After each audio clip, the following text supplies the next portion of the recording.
சும்மா ஒரு entertainment movie, பெரிய அந்த ஆர்ட் மூவியெல்லாம் கிடையாது, மஞ்சுமான் பாய்ஸ் மாதிரிலாம் கிடையாது. சும்மா ஜாலியாக போய் உட்காந்துட்டு ஜாலியாக பார்க்கலாம். ஒரு விஜய் படம், ரஜினி படம் பார்த்தது மாதிரி ஒரு ஃபீல், அவ்வளோதான். சார் இல்லை ஆக்ஷன் மூவி ஃபுல்லாமே மலையாளத்தில் ஒரு ஆக்ஷன் மாதிரியே இல்லை, ஒரு தமிழ் படம். ஆமாம், ஆக்சுவலி இது வந்து ஃபுல் அண்ட் ஃபுல் சென்னையில் நடக்கிற ஸ்டோரி. ஸ்டோரி முழுசுமே சென்னை தான். அதனால் இது வந்து மலையாள படம் மாதிரியே இல்லை, இது ஒரு தமிழ் படம் மாதிரியே இருக்குது.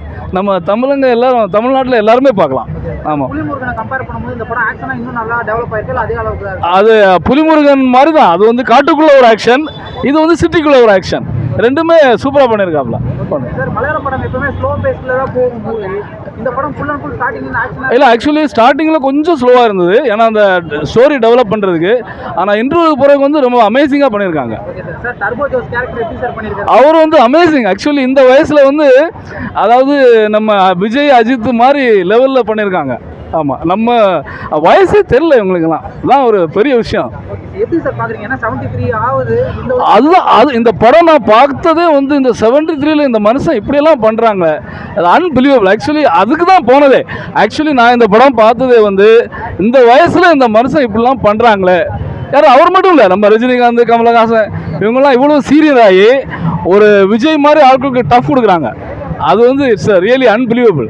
ஜெயிலர் மாதிரி சொல்கிறாங்க, அது மாதிரி தான் இருக்குது. ஓரளவு பரவாயில்ல, என்டர்டைன்மெண்ட்டாக இருக்குது. அப்புறம் சென்டிமெண்ட்டும் கொஞ்சம் இருக்குது, சூப்பராக தான் இருக்குது. ஜெயிலரோட சொன்னீங்க இல்லையா, அந்த அளவுக்கு தான் இருக்குங்களா? அந்த அளவுக்கு தான் இருக்குது, கண்டிப்பாக இருக்குது. ஆனால் ஃபைட்டு அந்த மாதிரி சூப்பராக இருக்குது. டர்போ ஜோஸ் கேரக்டர் மம்முட்டி சார் எப்படி பண்ணியிருக்காரு? சூப்பராக பண்ணிருக்கு. டர்போ ஜோஸ் சூப்பராக பண்ணியிருக்காங்க.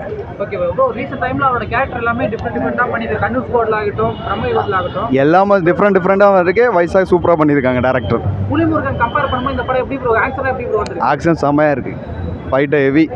ஓகே ப்ரோ, உங்களுக்கு பிடிச்சது என்ன ப்ரோ? சென்டிமெண்ட் தான் கொஞ்சம் பிடிச்சிருக்கு. ஓகே ப்ரோ, மலையாள படமாலே ஒரு ஸ்லோ பேஸில் தான் போகும், இந்த படம் ஸ்லோவாக எல்லாமே எப்படி ப்ரோ? இல்லை, அது ஸ்பீடாக தான் போகுது, செம ஸ்பீடாக தான் போகுது. ஆக்ஷன் எல்லாமே இருக்குது. சரி, நல்லா இருக்கு. டர்போ நல்லா தான் இருக்குது, எக்ஸ்பெக்ட் பண்ணதோட நல்லா தான் இருக்குது, பிடிச்சிருக்கு, எல்லாருக்கும் பிடிக்கும். மலையாள படமாலே ஒரு ஸ்லோ பேஸில் போகும் இல்லையா, இந்த படம் ஃபுல் அண்ட் ஃபுல் ஆக்ஷனாகவே இருக்குது அப்படின்னாங்க, எப்படி ப்ரோ?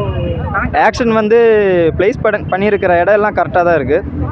எவ்வளோ ஆக்ஷன் வேணுமோ அவ்வளோ ஆக்ஷன் வந்திருக்கு. அந்த கேரக்டர் எப்படியோ அதுக்காக ஆக்ஷன் வந்திருக்கு.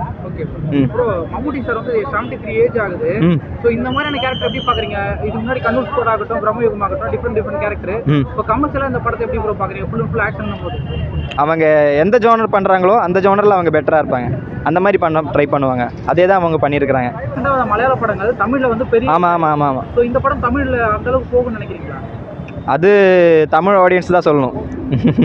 அது ஏதோ ஸ்ட்ரைக் பண்ணுறதுக்கு ஏதோ இருக்கணும். இப்போ பிரேமலு வந்து ஹிட் ஆனது ரொமான்டிக்னால ஹிட் ஆகிருக்கு. அதுவும் இல்லாமல் மஞ்சுமல் பாய்ஸ் வந்து அந்த கமல்ஹாசன் ரெஃபரன்ஸு அதுனால, அப்புறம் கொடைக்கானலில் நடக்கிறது மேக்ஸிமம் தமிழ் டைலாக்ஸ் இருக்கிறனால அந்த மாதிரி நடந்திருக்கு. இதுலேயும் தமிழ் டைலாக்ஸ் நிறைய இருக்குது. ஒரு 80% சென்னையில் நடக்கிறதுனால தமிழ் டைலாக்ஸ் நிறைய இருக்குது. அது பார்க்குறது வந்து இந்த யூத்து எல்லாருக்கும் பிடிக்கிற மாதிரி இருந்துச்சுன்னா ஃபேமிலியும் பார்ப்பாங்க. சுனில் அவரோட கேரக்டர் எப்படி ப்ரோ? அவர் நல்லா பண்ணியிருக்காரு. அவருக்கு தகுந்த மாதிரி கேரக்டர் கொடுத்துருக்குறாங்க, கரெக்டாக பண்ணியிருக்காங்க. ஓகே ப்ரோ, வில்லன் கேரக்டர் எப்படி ப்ரோ பண்ணியிருக்காரு? வில்லன் நல்லா தான் பண்ணியிருக்கிறாரு. அவர் ஒரு சைக்கோ ஆக்டரு, அதனால் அவர் ஆக்டிங் செம்மையாக தான் பண்ணியிருக்கிறார். உங்களுக்கு படம் எப்படி இருந்துச்சு? நல்லா இருக்குது, வர்த்தாக இருக்குது. Super bro, amazing. Last climax எல்லாம் ட்விஸ்ட் மாதிரி தான் ப்ரோ இருக்குது. ஓகே ப்ரோ, ஆஃப்டர் மம்முட்டி ஃபுல் ஆக்ஷனாக பண்ணியிருக்காரு. ஓகே, செட் ஆகுதா? செட் ஆகுது, கரெக்டாக சிங் ஆகுது. எல்லா ஆக்ஷன் சீனும் கரெக்டாக சிங் ஆகுது. அதான் சேசிங் சீனும் ஃபைட்டிங் சீன் அமேசிங். உங்களுக்கு என்ன ப்ரோ பிடிச்சிருக்கு இந்த படத்தில்? ஆக்ஷன் சீக்வன்ஸ் தான், ஆக்ஷன் சீக்வன்ஸ் மாஸ்டாக பண்ணுற ஆக்ஷன் சீக்வன்ஸு. புலிமுருகன் டேரக்டர் தானே இது பண்ண? ஆமாம், சேம் தான். ஆனால் ஸ்கிரிப்ட் வந்து வேறு எடுத்து, ஆனால் ரைட் மேக்கிங் எல்லாம் அவங்க தான் வைஷாகோட. ஓகே ப்ரோ, இந்த காமெடி எதுனா இருக்கா அந்த படம்? ஃபர்ஸ்ட் ஹாஃபுக்கு கொஞ்சம் காமெடியாக தான் இருக்கும். ஆனால் செகண்ட் ஹாஃப்ல இருந்தால் ஃபைட் சீக்வன்ஸும் அல்டிமேட்டாக இருக்கும். உங்களுக்கு என்ன, அதாவது இந்த படத்தில் பெஸ்ட் சீன் என்ன ப்ரோ சொல்லுங்க? பெஸ்ட் சீனு கிளைமேக்ஸ் சீனில் ஒரு அன்எக்ஸ்பெக்டட் இது இருக்கும், ட்விஸ்ட் இருக்கும் கிளைமேக்ஸ் சீனில்.